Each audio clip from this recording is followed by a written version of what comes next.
Hey everybody, MBG back again with a couple special guests. Today we're going to go over and review that Space Wolf book itself. Not really get into a whole lot of rules changes or things like that, although I'm sure we can't help ourselves and talk about it. But this is just a basic review of the book and the new format and things. I'm here today with Juice. I just love the fact that you call me special.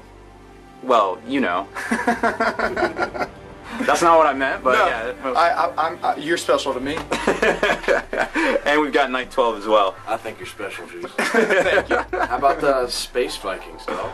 They're pretty special. Yes, Yeah, they are. all the different kind of specials, man. I love this book. How about that new artwork right there? Fighting some demons.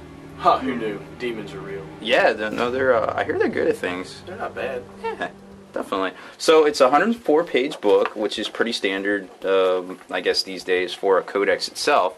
But we got the new 7th edition formatting where Juice doesn't like it. I have to admit, out of a lot of things that is going on with change is always good, but I am not a fan of the new codex setup. I like being able to see my fluff and my rules, and then I can just automatically go to the back and see point calls. You don't like it? You don't like it all at once? No, it's because I feel like the page itself is missing something, and so I immediately want to flip to another page and try to find the special rules. Dang it, where is it? Yeah, or like, oh, this isn't it. I know that there's something else involved with this. So. I agree, too. Yeah? Before, everything was on one page. You know, you had fast attack all on the same page, so I could look at all my fast attack. That's true. Yeah. Now I'm like, they're not in a, my ducks aren't in a row. Yeah, 100%. You gotta flip like 4 pages. It looks good. I'm not going to lie that the book doesn't look good, but Right. like, I am missing that part of the back of the book. Alright, well that's fair. That's fair. So it's pretty, I mean, aside from that fact, it's pretty standard like how it used to be, like about 30 pages of fluff, and then it kind of goes into, you know, pretty pictures, like, hey, here's all the pretty painted miniatures, you know, that's the stuff we like to see, it gets us inspired. We love that sort of thing.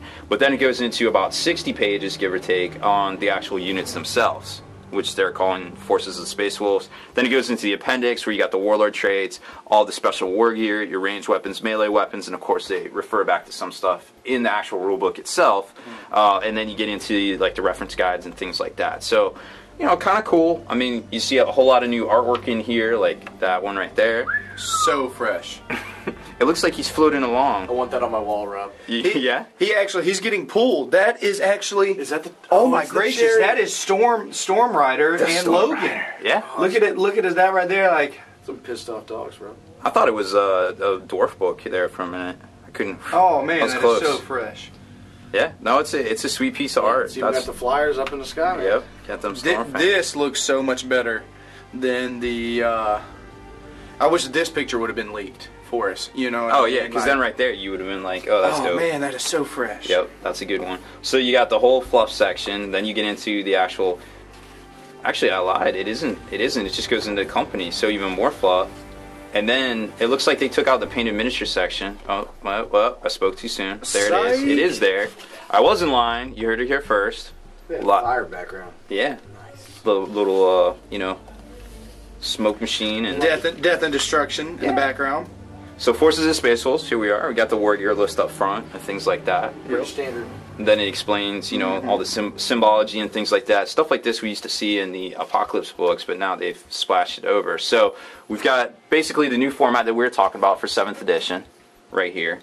And you guys aren't feeling it, huh? No, I'm really not. And they actually threw me through a loop. I'd like to just point out something. What's that? Because of the 7th edition rule book, guess where I looked for the page numbers? Oh, in the middle right here. Right here.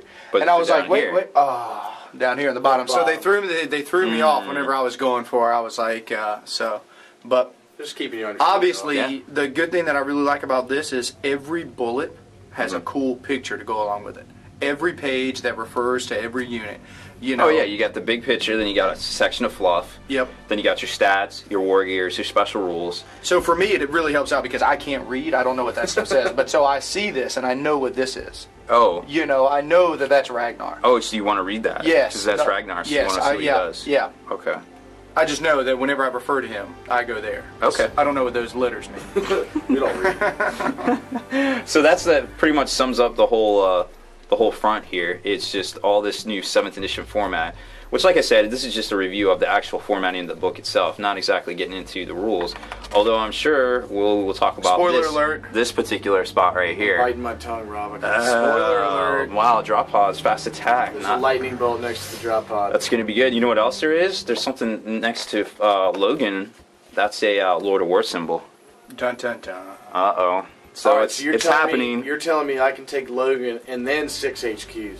Yes. It depends, yeah. In true Battleforged army. Battleforged army, 6 HQs and Logan. Multiple combined arms attachments. I feel like that's another spoiler alert because we haven't gotten to the special. Hey, great company first. Yeah.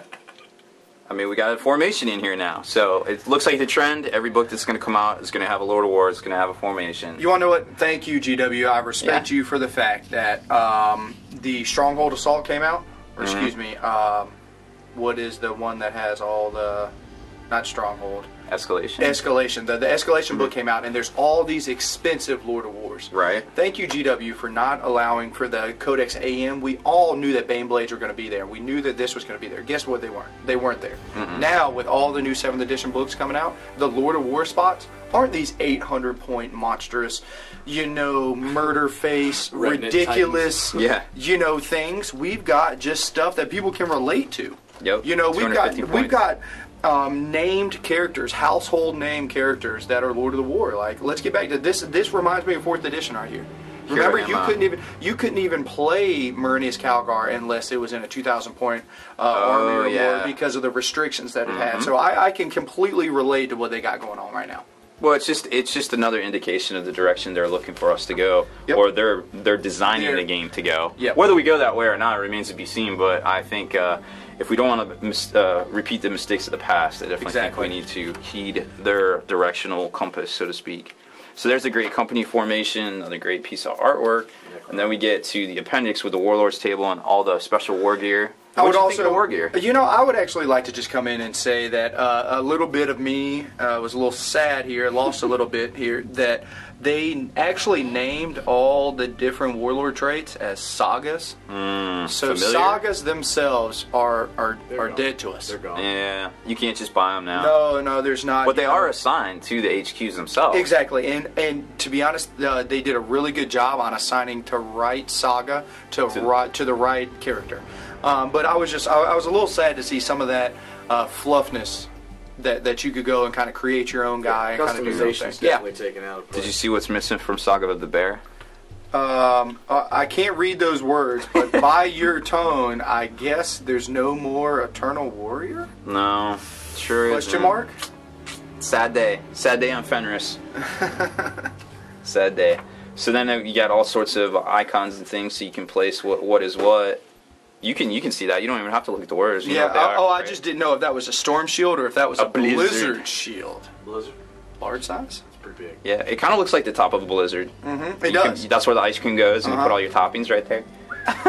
Very hungry. Right? I know. Let's go to the bar. Anyways, so then you get to the back here. You got the fold-out reference section. Hooray! Make sure you tuck that in so you don't destroy your book. They all get destroyed. Yep. Mine are all destroyed. And that's pretty much it. 104 pages, pretty much standard. The only one bigger, I guess, is the basic Space Marine Codex, but whatever. It's a little bit bigger, not too bad. So that's it. We'll come back. We're gonna take a little break and record another video where we talk about some metas and things like that, and it's just some food for thought, and we'll just kind of see where it goes, because I think people are going to be really excited about this book. I am. I know I am.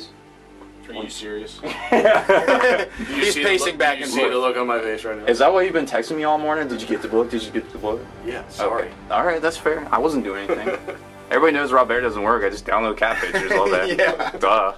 And listen to Brittany. She's my boo. Alright guys, that's it for this one. Make sure you stay in the trenches, subscribe to this YouTube channel, check out the blog, spikeyvitsblog.com, and listen to our podcast, forgethenarrative.com.